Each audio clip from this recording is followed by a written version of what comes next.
Here's how to make underground deep dubstep. I'll show you a track I made as an example.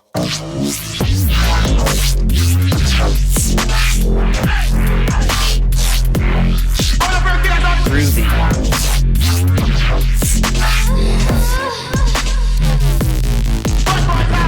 So within deep dubstep, there's a couple different flavors. You have the stuff that sounds like grime with thumpy 808s, truth, and abstract sonnets. Then you have the more commercial stuff, pure tones, wubs. Some of the Whittler's tracks are like that. Then you have the underground stuff, which I have for you today.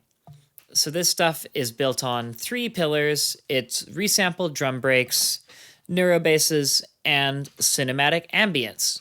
So I'll just give you a quick rundown of how to do each of those things. So there are 3 main ways to resample drums. The first way, the easy way, is you just drag a drum break in and you chop it up. So I pulled out all the hi-hats, I put the open hats on the off beat, the closed on the on beat, and I pulled in the ghost snares and did a cool little run up to the clap. I also have another ghost snare running through an echo send to give it a echoey, jungly, affected percussion vibe. And I got some reverse cymbals, just helping the effects along. And then for the turnaround, I drop all the percussion and bring back the original break unaltered.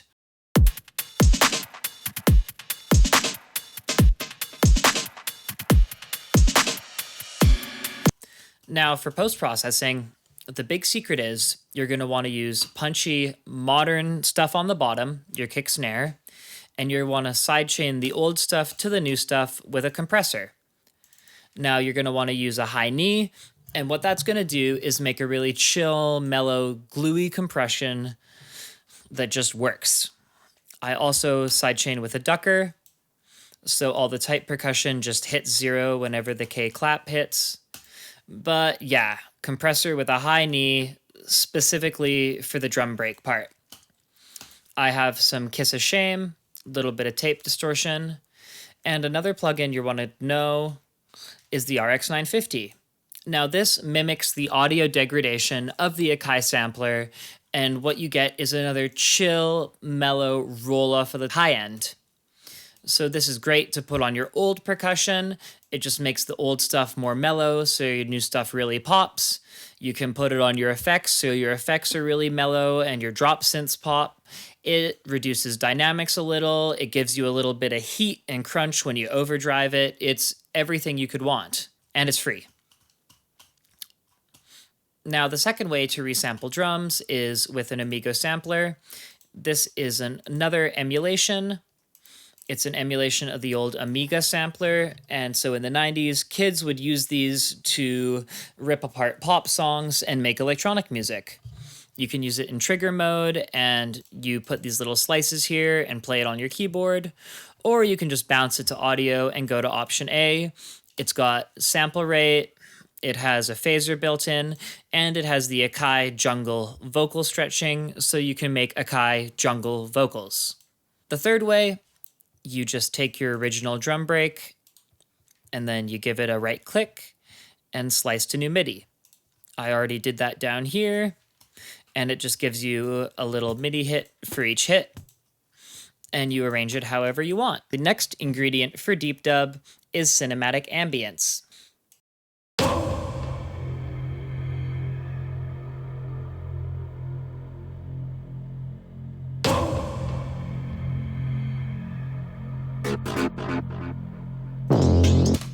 Now, the secret to achieving this ambience is subscribing to Splice or owning Omnisphere. Because the thing about deep dub is it may have been invented later, but it was nothing that you couldn't have made in the 90s.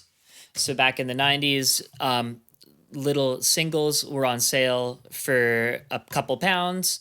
You could get the instrumental track off the back, resample it, and you had a sampler and you had like a Roland keyboard. Now you get your pads and your pretty stuff from the keyboard. You'd probably sample some of the effects from movies, and that was the bread and butter of your airspace. So I used Omnisphere. I just scrubbed for vocal patches. If you don't have Omnisphere, look for free contact libraries. Cymatics has free cinematic things. Like, goddamn, anytime I need something, I just look up what I need with the keyword free. I even found these free contact cinematic bongo.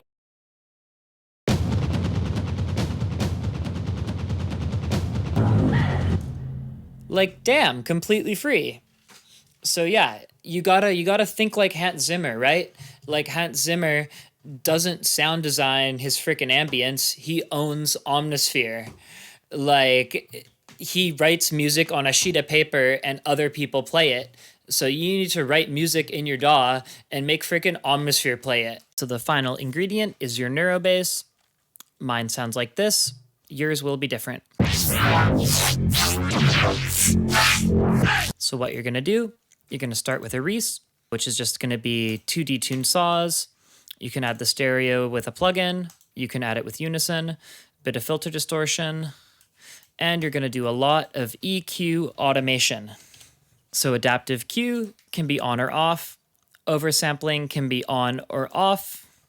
And what you're gonna do is you're gonna move these bands around and make it as vocal as possible. So you can make a shape and automate the shape. You can go band by band, or you can drag in an LFO. I use all three.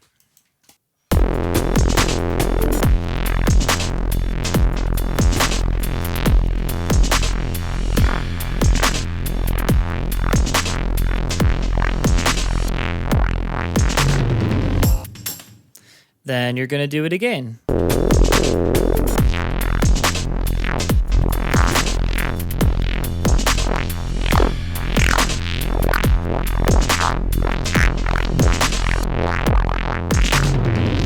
And you're gonna keep doing it till it sounds right. Then you just freeze flatten and plop it into a sampler. So the cool thing about samplers is, in order to pitch the sample, they speed it up and slow it down. So what's gonna happen is whatever automation you put in is gonna move with the pitch. I already did this one. I was lazy, so it's not the best, but it sounds like this.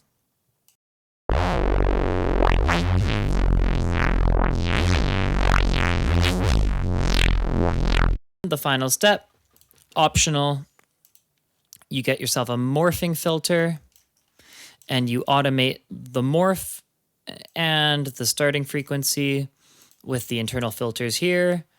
They start off, you just turn it on, put in the filter, turn this one on, assign it, and dial it in.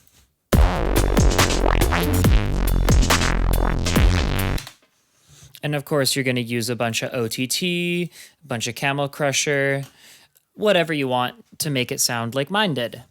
And that's it. That's how you do deep dub. I'll just play the breakdown into the drop and send you on your way.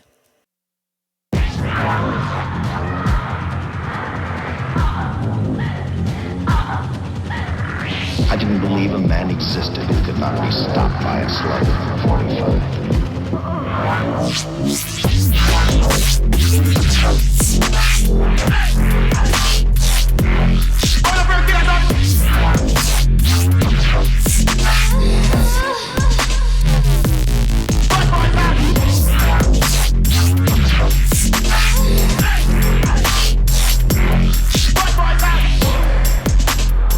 not only discover a dead man turned killer, but it's beginning to look like he plays ghosts, too.